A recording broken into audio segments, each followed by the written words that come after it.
Vậy cái này dưới đi theo故事去講，講起了有一隻主人啊，嗬，個主了三場啊，個很開心，叫你主人ăn食食啊，食個從細咧佢打理食啊，食個唔是做，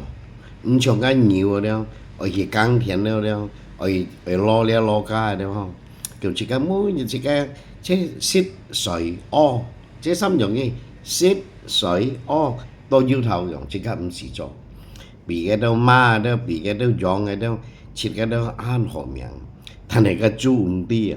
dính bụi đó dùng chú nhìn đó họ một theo chi infest các chú dịch hạ thái cái lò sáng kêu leo dịch thì nó thong ấy xịt cái nhiều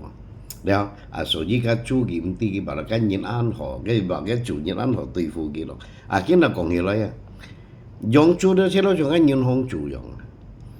cái nào bị phong đó nhiều gì kiến bộ nhớ bộ đó thì nhân hong thời khăn nhân hong xa rồi nhớ bộ đó thì phong em nó như cha dịch em đó cái nhân hong nào cũng như dịch em đó là cái nhân hong sẽ đem liền lo nhiều ở dùng ở lấy mò đó phân kiểm gì còn theo lựa cho thầy tiết rồi nhưng bởi đó cái nhân hong sẽ lo cho cái dùng chú dùng như nào nhị đem nhau thì cái nhân hong ấy được kiểm lui rồi đó kiểm được cái lui đó như thầy xích thầy dùng ở đó như mô cây bạ nó là cái nhìn họ ăn họ tiêm trâu như ở dùng ở lui mô kết quả đó như họ bán cái lì chén đó cái lì cá lì cái phó số này cái đồ dùng như họ bán ở đó cái xì gen tàu như sầu ở lui đó cái cá chén trong cái bụi nhau cá chén đó kỹ chú na lẹ lằng đó chú na mày sầu gì chỉ cả ở小心chỉ cả ăn xin của liu lui mấy dịch kiện东西đó kết quả liên东西đó như mua na bảo phụ họ đó thì nhân hong ấy đi thời khăn小心chỉ cả tôi hiểu tôi một hiểu nhân hong nhưng mình nhân hong không là chỉ cả đó sẽ lâu chú dùng đó đi theo lâu cho dùng chú dùng nhưng nhân hong tôi lui cái biếng cái lý chân đi tiếp như cả cái chia gì hiểu cái lý chân kêu thầy bà số gì sang ngày như con nó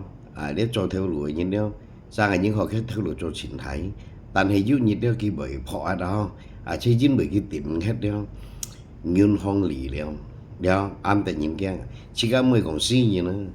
như này lì trên nếu có tự nhiên mùi để còn hình nhân hong最主要đó chỉ có cho theo lối dùng chỉ có xếp nhại luôn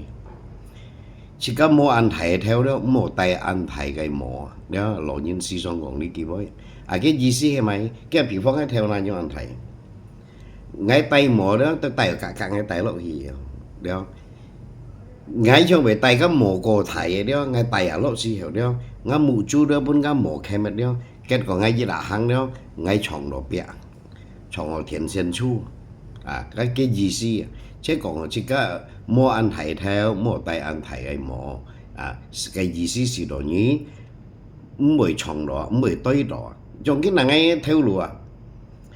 ngày mang xí dân mang đều ngay cho được ăn thầy,但係ngay bùi đó ngay bùi phong, đó bùi đó với những cái con nó ngay ăn buồn gì, đó ngay khơi chuyện xịn cái điểm rồi, 但係các mình ngay xịn nhảy luôn, ngay nhún hông ngay chả, xem cái gì là mổ xí hiểu xí cái âm tiếp biến phá ăn mang như hả, xí cái gì là pan chọn là đó, cái hả đó, xí cái đó sao nhún hông luôn mổ buồn xí bán, như vậy là mổ buồn xí bán đó, chưa lì cá lì đó. Như tiền nó cái lì tiền hết đó như mình như mua bán thì hiểu đó kiểu bên nhập biển nào tia đó dưới tham đó đần đa đó ha phát khẩn như ha như lẽ nhất mua bán cái phát khẩn lưới dưới nặng hỏi lì chân dưới mày lì chân bên như các cái trường em chỉ câu tay nhớ sa cho xây ní biển ngay dưới cô lì hỏi